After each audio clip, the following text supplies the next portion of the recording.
3개월 정도 회사에서 일을 했는데 알고 보니 보이스피싱 회사였고 전달책으로 잡혀서 경찰 조사를 받게 됐습니다. 저는 그런 회사인지 몰랐다고 계속 말하고 있는데 경찰은 전혀 믿어주지 않습니다. 그래서 상담하러 왔습니다. 실제 상담에서 매우 자주 듣는 질문인데요.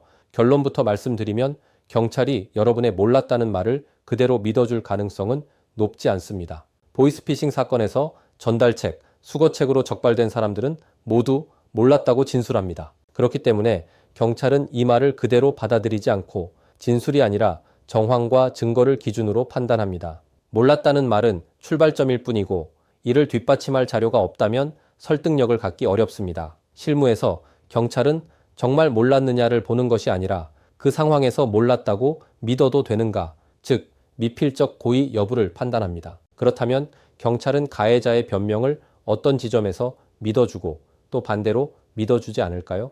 먼저 채용 과정입니다. 정상적인 회사라면 채용 공고, 면접, 계약, 회사 정보 등 기본적인 틀이 존재할 것이고 이를 경찰에 충분히 설명해야 합니다. 반대로 메신저로 갑자기 일을 시작했고 회사 실체가 불분명하다면 처음부터 의심했어야 하는 상황으로 평가될 가능성이 높습니다. 다음은 돈의 흐름입니다. 계좌이체가 아니라 현금을 받아 전달하고 출처가 불분명한 돈을 반복적으로 이동시키며 단순 업무에 비해 수수료가 지나치게 과도하다면 이는 일반적인 거래라고 보기 어렵습니다. 이 부분에서 상당수 사건의 방향이 결정됩니다. 업무 내용 역시 중요합니다.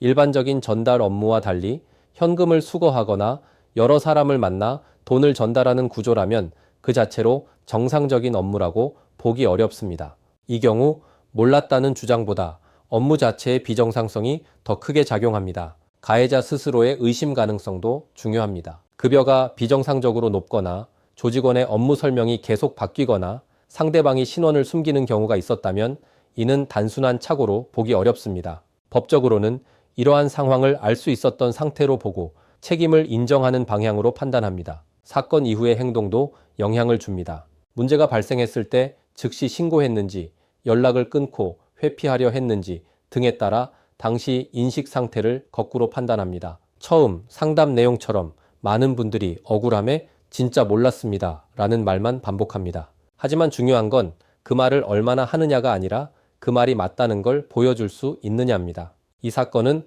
억울함을 말하는 문제가 아니라 그 억울함이 구조적으로 성립하는지를 입증하는 문제입니다. 그리고 이 과정은 혼자 대응하기 쉽지 않습니다. 어떤 자료를 정리해야 하는지, 어떤 진술을 해야 하는지에 따라 결과가 크게 달라지기 때문입니다. 따라서 보이스피싱 사건의 전달책이나 수거책으로 조사를 받고 있다면 가능한 빠르게 보이스피싱 사건 전문 변호사의 조력을 받아 대응 방향을 설정하는 것이 중요합니다. 감사합니다.